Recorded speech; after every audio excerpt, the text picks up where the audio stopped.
Kevin Morris wasn't in the mood for small-town legends. As he drove into Point Pleasant, West Virginia, a drizzle painted streaks across the windshield, and the sky above him stretched gray and brooding like an old bruise. He'd been on the road since sunrise, weaving through narrow highways and endless woods. Now, as the town crept into view, rusted gas stations, shuttered stores, and the occasional house with a crooked porch, he couldn't help but feel like he'd stepped into the faded corner of a forgotten photograph. Ghost Town meets Comic-Con, he muttered to himself. His editor at Urban Lens Online had sold this assignment as an easy viral piece with a cryptid twist. Kevin had rolled his eyes. He was still young in the business, 28, 2 years out of journalism school, and already disillusioned with writing listicles about haunted dolls and top 10 real-life ghost towns. He wanted real stories. Corruption, conflict, truth. That mattered. Instead, here he was in a sleepy town obsessed with a winged monster from the 60s. The annual Mothman Festival was in full swing. Banners flapped lazily over Main Street, depicting red-eyed creatures with massive wings and menacing poses. A crowd of locals and tourists buzzed with excitement, many dressed in Mothman t-shirts or wearing handcrafted wings. Booths lined the sidewalks, candied apples, leather-bound journals, homegrown honey, and plenty of conspiracy theory books. The scent of kettle corn and grilled sausage lingered in the damp air.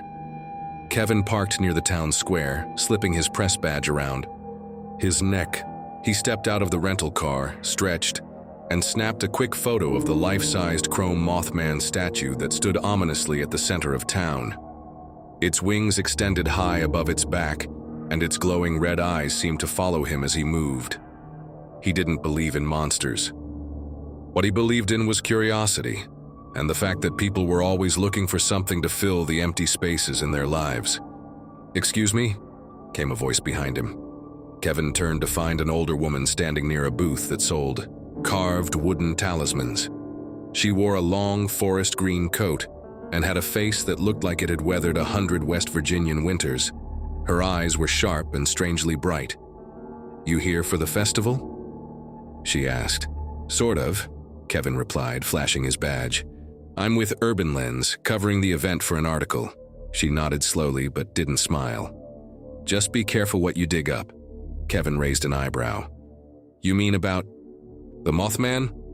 "I mean about everything." Her gaze drifted toward the woods behind the statue, then back to Kevin. "This town's got layers. History, blood, some things. Don't like being disturbed." Before he could respond, she turned and walked away, disappearing into the throng. Kevin rolled his eyes and walked to the library, hoping to find more grounded voices. The building was small and outdated, with yellowed windows and a single flickering light above the door. Inside, the smell of mildew mixed with the scent of old paper. Behind a large oak desk sat Mr. Eller, the town historian, and an unofficial gatekeeper of Mothman lore. "Ah, you must be the journalist," Eller said as Kevin introduced himself. The man's voice was gravelly, and his glasses magnified his watery blue eyes. "What do you want to know?" "Just the basics," Kevin said, pulling out a small recorder. "What happened in '66 and '67? I've read some stuff online, but I'd like to hear the local version." Eller launched into the story with the rhythm of someone who had told it 1,000 times. First sighting was November 1966. 2 young couples claimed they saw a large creature with glowing red eyes out by the old TNT plant. Said it chased their car down the highway. More people saw it after that. Some thought it was an owl or a crane. Others swore it was something else. Then in December 1967, the Silver Bridge collapsed. 38 cars went into the river. 46 people died. Some say the Mothman sightings were a warning. Kevin took notes, glancing occasionally at the dusty black and white photos on the wall. Photos of the collapsed bridge, news clippings, and hand-drawn sketches of the winged creature. "Do you believe it?" Kevin asked, half joking. Eller's smile faded. He looked at Kevin for a long time. "I believe something was seen, and I believe the town's never been the same since." Kevin nodded politely and changed the subject. The rest of the interview, was filled with local folklore, lights in the sky, mysterious men in black visiting residents, even stories of missing pets. Kevin thanked Eller and stepped back out into the cold afternoon.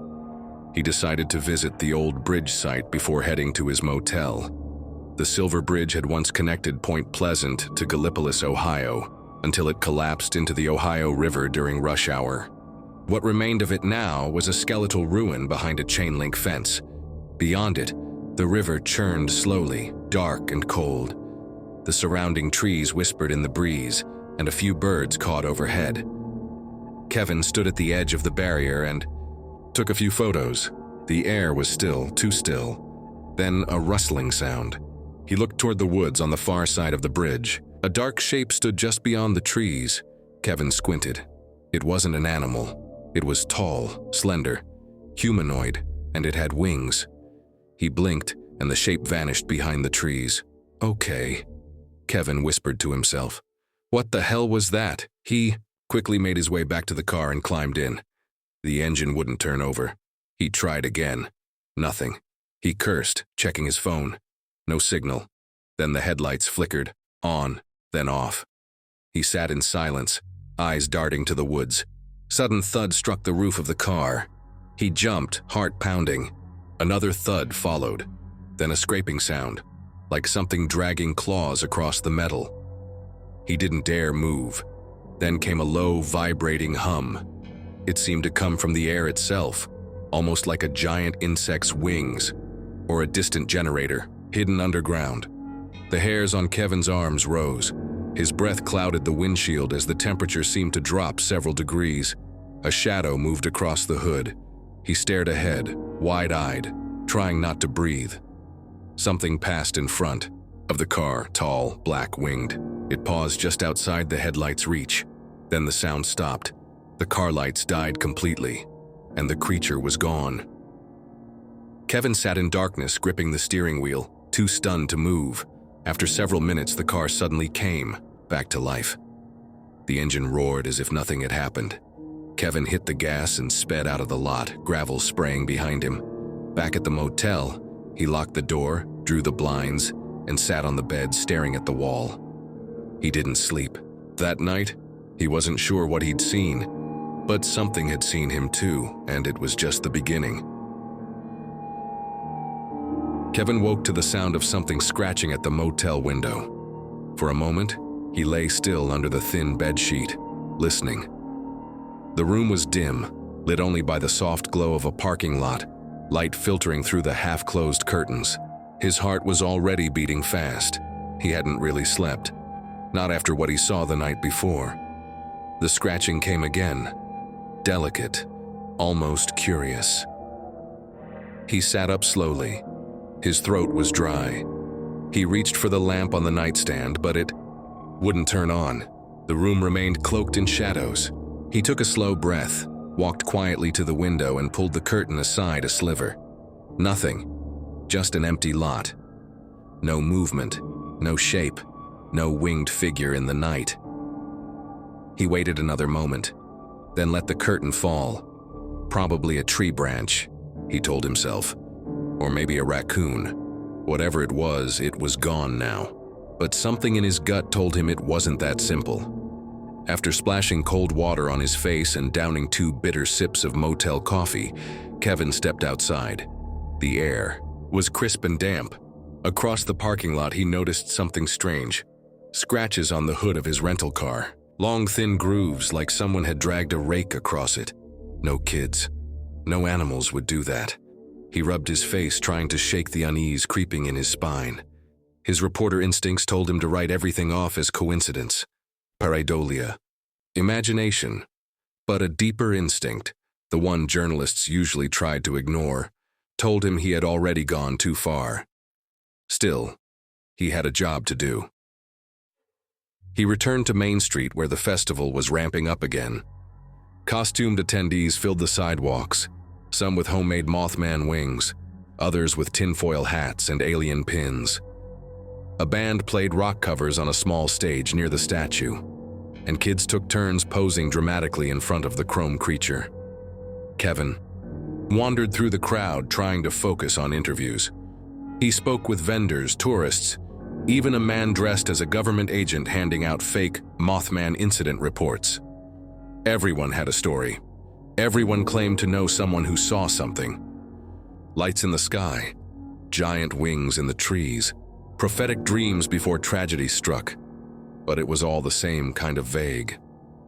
Too vague, until he met Jonah Harper. Jonah was standing near the edge of the festival grounds, staring out toward the distant tree line. Mid-40s, tall, worn down like a man who hadn't slept well in years. He wore an old army jacket and a faded camouflage cap. "You look like you've seen something," Kevin said, approaching cautiously. Jonah glanced sideways. "You a reporter?" "Yeah," Kevin nodded. Kevin Morris, Urban Lens. Jonah didn't seem impressed. "I ain't talked to a reporter since 2003, and the last one laughed when I told him the truth." "I won't laugh," Kevin said, sincerely. "I just want to understand." Jonah turned fully toward him. "You want to understand? Then come with me. There's something I need to show you."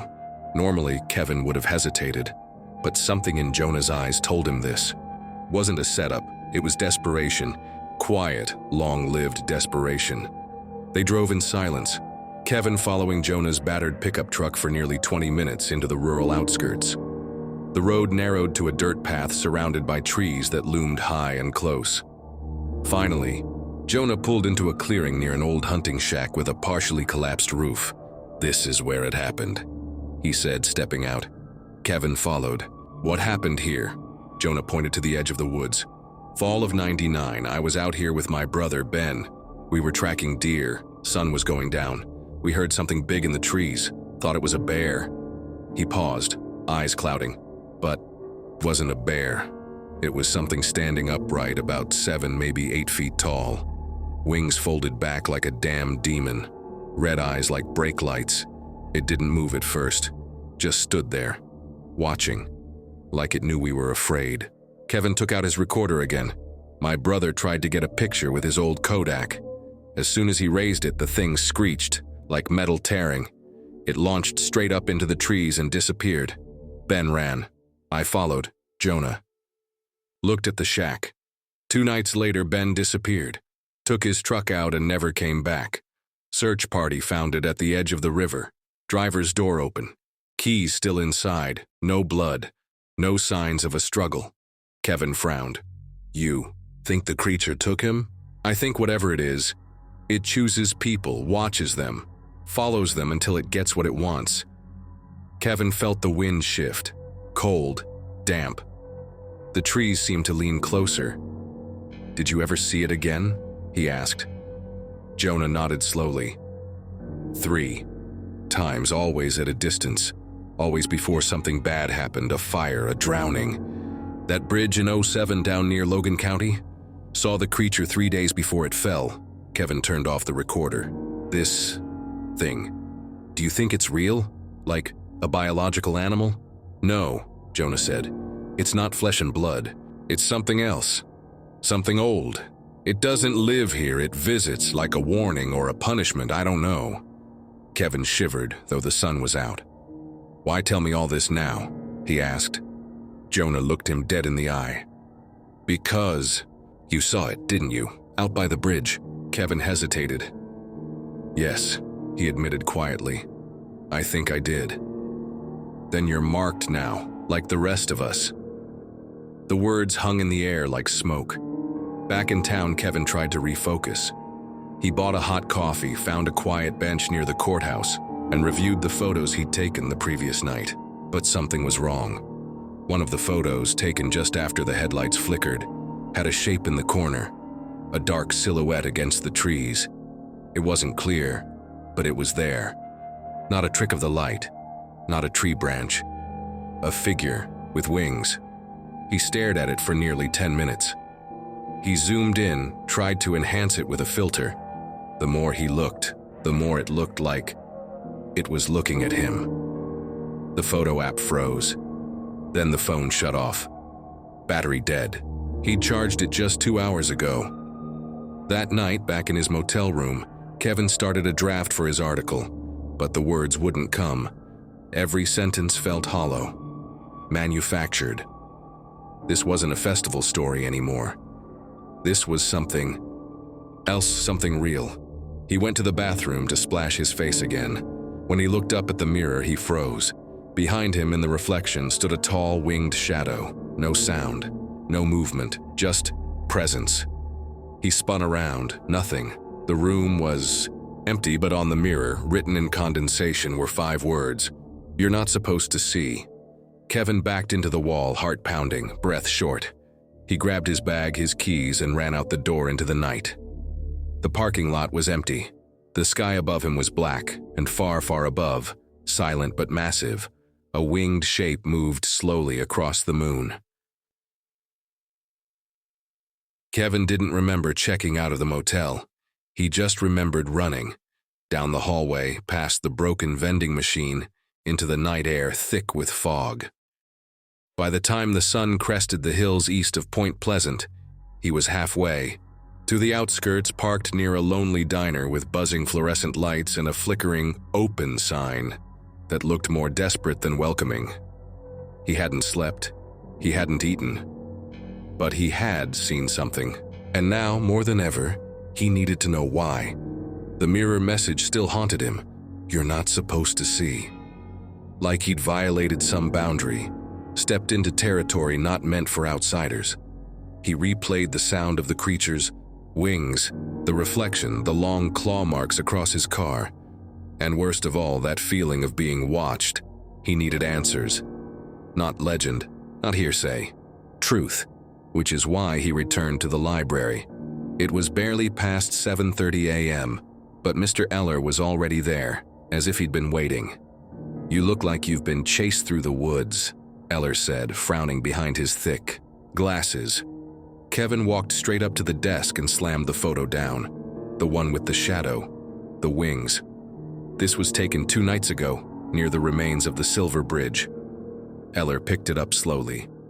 He studied it for several seconds, eyes narrowing, then let out a long breath.